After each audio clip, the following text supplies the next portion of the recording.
Hey y'all, welcome to Paige's Perspective, where I help you find your inner strength to cope with life. I'm doing a part 2 to my nervous system rehab, aka Wheelie Rehab episode, to keep you updated on how it's going and where I'm at. The schedule I put into place has been extremely helpful and also allows me to be flexible. So I wake up at 7, slowly on some days. I drink some water, I stretch a bit, I skip the coffee. Yep, I'm going coffee free again to help me reset my system. I've done this multiple times and I'm doing it again. It actually really, really helps me. I might be tired for a few days, but it's okay. I push through those days.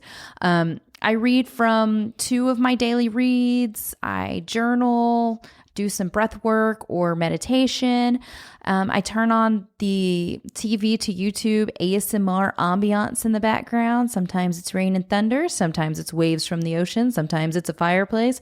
Sometimes it's smooth jazz. Sometimes it's birds in a lake. There's so many different options to get me in the right mindset, and it really depends on how I'm feeling. Do I want to be super positive today? I make it really light and jazzy. If I'm kind of gloomy and I'm like, you know what, I'm just going to take it easy, I have it a little bit darker with some rain and thunder. I love it. It really does help me just kind of calm. It gets me into a calm mood. So after I do my morning work, I tidy up the house, make my bed, throw a load of laundry on. It's been easy since the kids are gone and the house isn't a complete disaster. So I know this process will change a tad when they get home, but I can't stop the routine or something similar or try something similar, or I'll just go to a breakdown. My body is just not going to like that. I know my body and it craves structure. It craves consistency and routine and peace and calm, and it needs to know it's safe. Once all of that lovely stuff is done, I throw on some workout clothes and do at least a 30-minute workout. I've been doing a lot of lower impact things to get the endorphins going, but not too much on my system since it's trying to regulate. Then I shower, I get dressed, either work the Independently Strong program. I'm doing this slowly, honestly, because I'm not trying to think too hard within these weeks.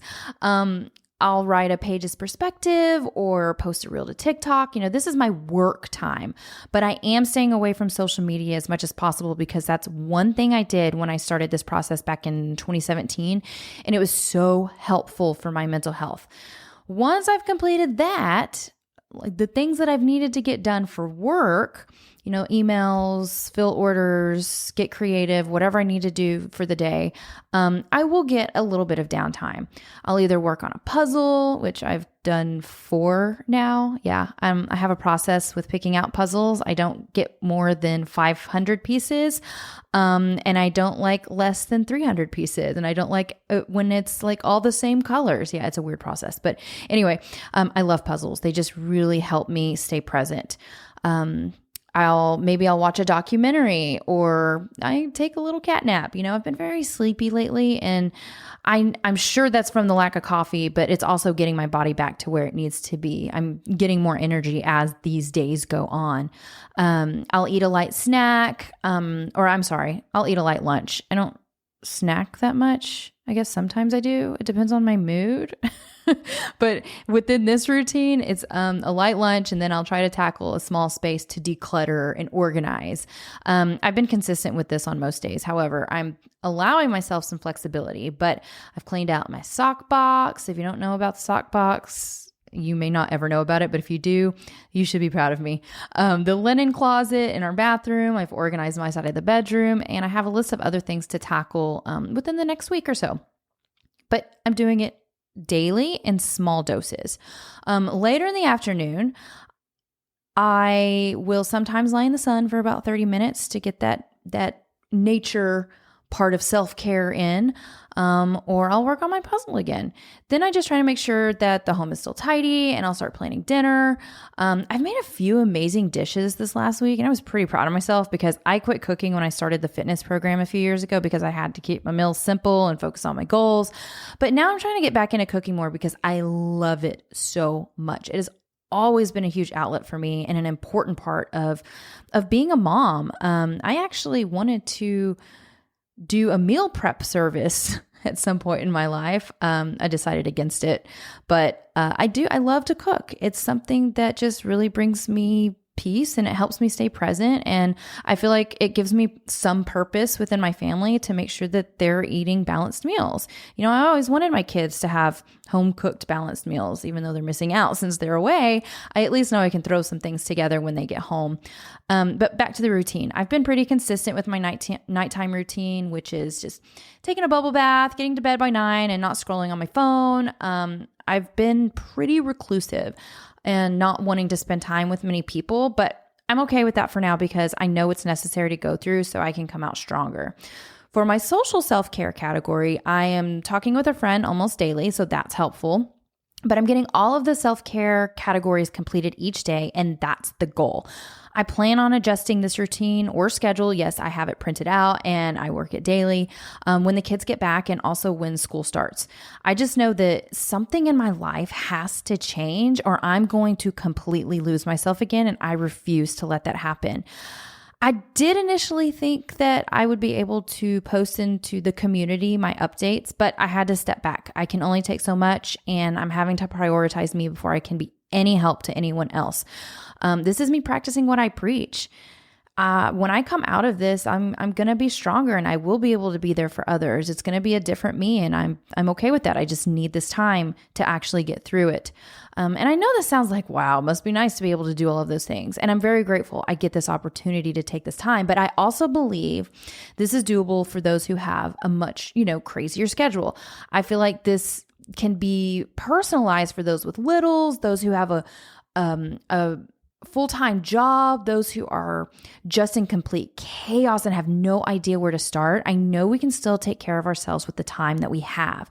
We just need to be intentional, consistent, organized, but also flexible and not rigid. This is the gray area and balancing we talk about all the time. We also need to know what can be taken off our plates in order to make sure we get things done for ourselves. Right now, Tufo social media content is not my priority.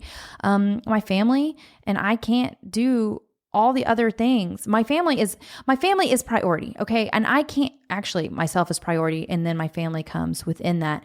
And I can't do all the other things until I get my shit together. And also remember, I put this together as a Wheelie Rehab where it would be nice to get away for a month to recharge. So it's an experiment for all of you. Either way, we can work on getting a structure and routine together based on your personal life. I think we may be onto something here where we can help others fill all of the self-care categories while also living life. This may become some future topics for the Independently Strong calls.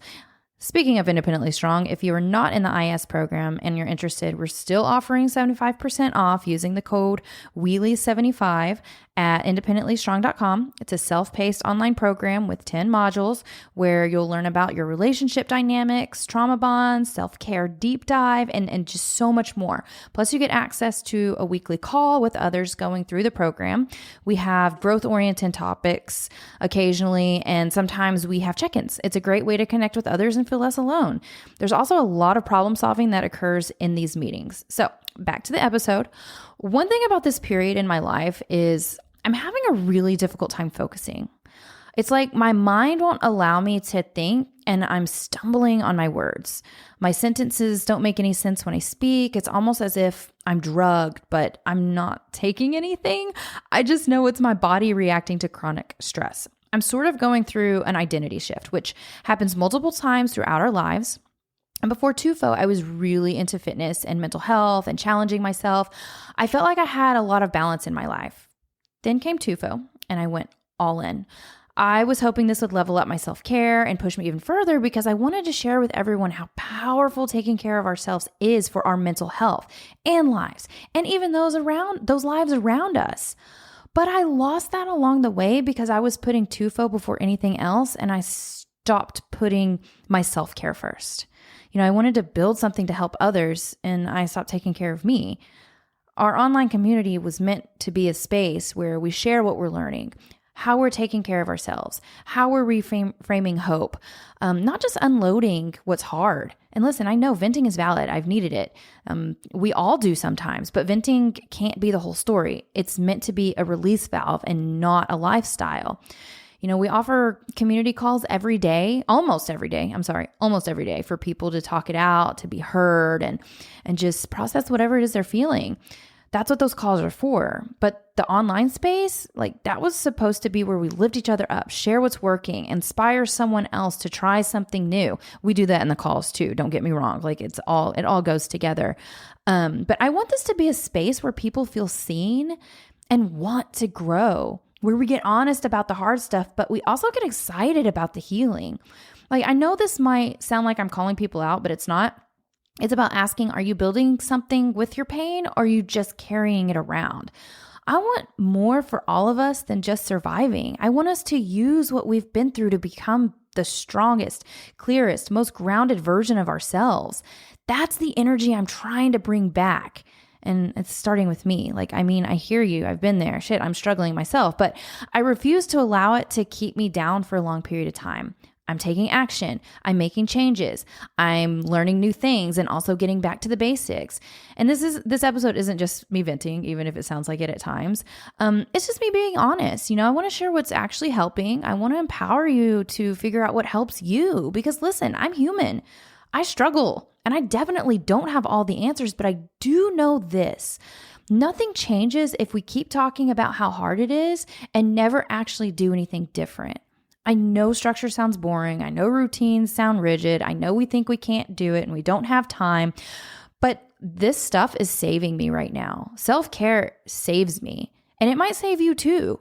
I didn't create Tufo and Independently Strong so we could all just sit around in our pain and bond over how bad things are.